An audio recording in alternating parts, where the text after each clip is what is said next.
Welcome to Reach Minds, Thoughts for Your Life Journey. Today, I'm going to be talking about an area that is often overlooked, an aspect of our profession, which is the art of ending within a coaching relationship.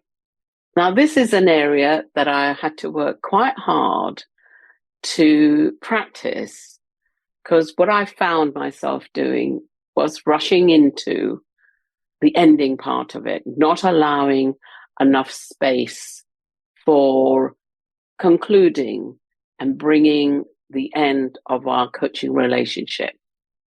So today I'm going to be exploring how can we thoughtfully nurture and effectively manage this very important transition for the profound benefits for not only the coachee and also for ourselves. I'll be asking the important question, are we truly giving endings the time and space that it deserves, or are we inadvertently rushing through them?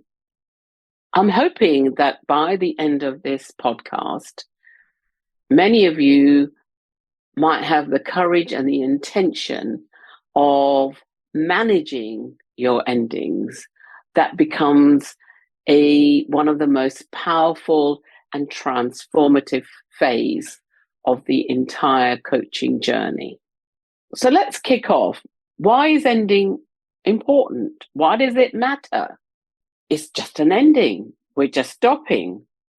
The way I see it, ending is a very integral part of the coaching relationship, in that it critically integrates insights and sustains the change that in the journey that you and the coachee has been through.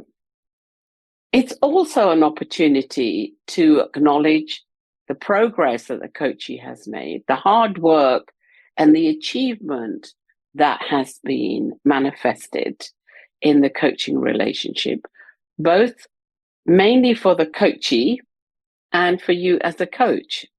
What I think endings can also do, in my experience, that it can reinforce the self-reliance and the coachee's ability to navigate future challenges independently. Now, what do I mean by that? I guess what I'm saying is that through the experience, a journey with your coachee, the coachee hopefully becomes their own internal coach, so that in your absence, when those challenging moments will come for them, and they will, rather than seek help from another coach, they may be able to answer those questions themselves. Now, endings is also, for me, and I'm sure for the coachee, is a completion, a psychological sense of completion, and a finishing of what we started.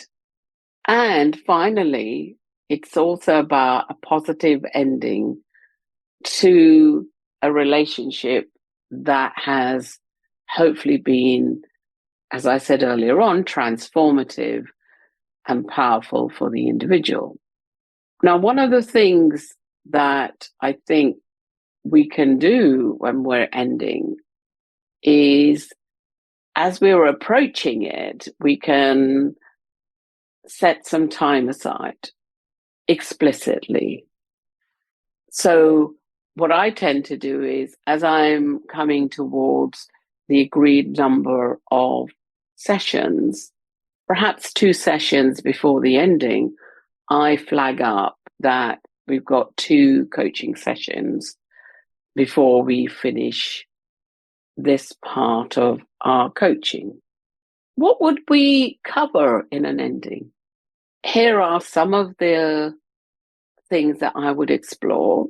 This is not a definitive. This is just a few of the questions that certainly I would ask the coachee in the final session, which, by the way, I would allow about 45 minutes to do all of this. Questions such as, what were your biggest insight or aha moments during the coaching journey? How have you seen yourself develop and change in mindset, behaviors, or skills during the course of your coaching journey? What challenges have you been able to overcome? What resources have you discovered about yourself that perhaps you didn't know about at the beginning of your coaching journey? Also discuss, how will the coachee sustain their progress? And that is a really important element of it, because this is about not setting goals. It's about identifying a scaffolding, an ongoing support system that the coachee can access for themselves. And it's a very essential part in becoming their own coach as well. And we might even do questions like, what's next for you? And how can you see yourself applying your learned lessons in the future? Also, in this, the ending part is about expressing gratitude, about the trust, the effort, the commitment that has gone in to the coaching relationship, and acknowledging emotions.